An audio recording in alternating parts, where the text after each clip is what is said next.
passar aqui primeiro os relacionados pelo técnico Paulo Pessolano e as opções que ele tem para este compromisso, os 23, e uma novidade: o garoto Breno, volante do time sub-20, esteve na Copinha, na Copa São Paulo, fez uma boa Copinha, pela primeira vez relacionado. Goleiros: Rafael Cabral e Denivis. Laterais: Rômulo, Rafael Santos, Giovani Jesus e Matheus Bidu. Zagueiros: Oliveira, Eduardo Brock, Matheus Silva e Wagner. Volantes: William Oliveira, Pedro Castro, Mitkov, Adriano e Breno. Meias: João Paulo, Fernando Canezin e Daniel Júnior. Atacantes: Vitor Roque, Vitor Leque, Vagninho, Bruno José e Edu. Edu Panzi, ontem na turma do bate-bola, eu brinquei com o Léo Figueiredo e falei que eu ia escalar 10 jogadores. Aí no bastidores eu já diminuí um, escalei 9. Pelo que eu apurei, o Pessolano tem 2 dúvidas na equipe.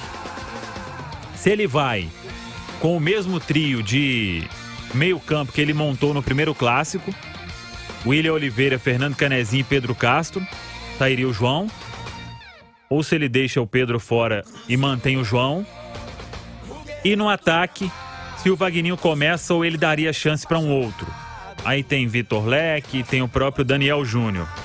Não deve sair deste esquema, por exemplo, tirando o Vagninho e colocando o João Paulo. Isso é pouco provável, pelo que eu apurei. Então ele vai levar essas 2 dúvidas, pelo menos até a pré-eleição, quando ele define o time que joga o clássico. Aí o restante está definido: Rafael Cabral, Rômulo, Oliveira, Eduardo Brock, Rafael Santos, William Oliveira, Canezin, Vitor Roque e Edu. E essas 2 dúvidas eu vou deixar no ar, viu, Panzi? Ô Samuel, um abraço para você. No jogo contra o Atlético, né, o Pessolano, ele armou o Cruzeiro com 4 jogadores no meio de campo, aquele famoso losango, né, com um jogador mais avançado à frente dos 3. E eu até imaginei que pudesse repetir isso contra o Atlético, mas pelas informações que você traz, a tendência é que ele mantenha 2 jogadores abertos pelos lados. Vitor Roque não deve ser tanto problema, deve jogar pela direita, com o Edu voltando como centroavante, mais centralizado. A dúvida fica na esquerda. Aí é palpite. Eu acho que a opção pelo Pedro Castro no primeiro clássico deu muito certo.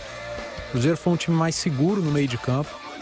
O Pedro Castro, ele sabe jogar com a bola. Eu acho que o João Paulo é melhor nessa função do que o Pedro Castro. Mas o Pedro Castro não é nenhuma negação nisso.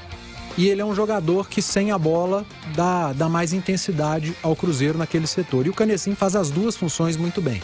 Acho que o Cruzeiro ganharia no poderio defensivo, não apenas se defendendo, vai jogar com a bola também, mas com a entrada do Pedro Castro. E se for para apostar na manutenção de um jogador aberto pela esquerda, eu apostaria no Vagninho. Pela experiência, por ser um jogador que sabe jogar dentro da área também, ter mais a confiança do treinador nesse momento. Os principais jogos, ele acabou sendo utilizado, só quando não podia jogar, ficou de fora.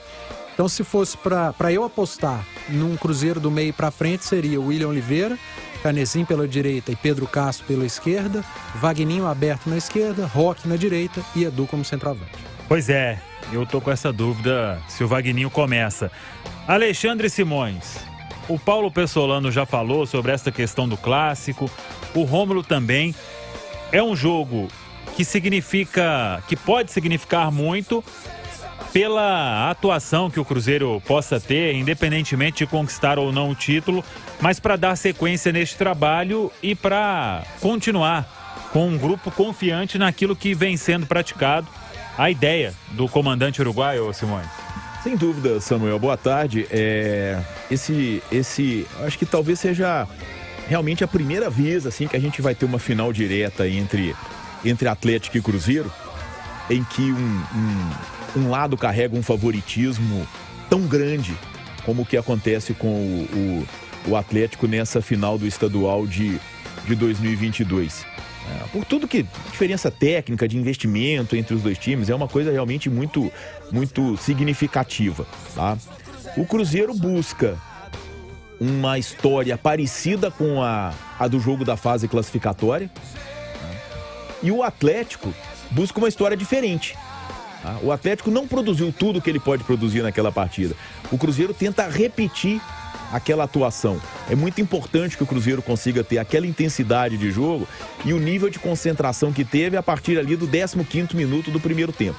Porque até então a saída de bola foi um desastre. O Atlético chegou inclusive a ter 2 chances claras de gol, criadas justamente por erros do Cruzeiro. Até por isso, ô Samuel, pelo significado que tem aquele primeiro jogo, tá? Se eu estivesse no lugar do Pesolano, eu faria o que o Panzi disse.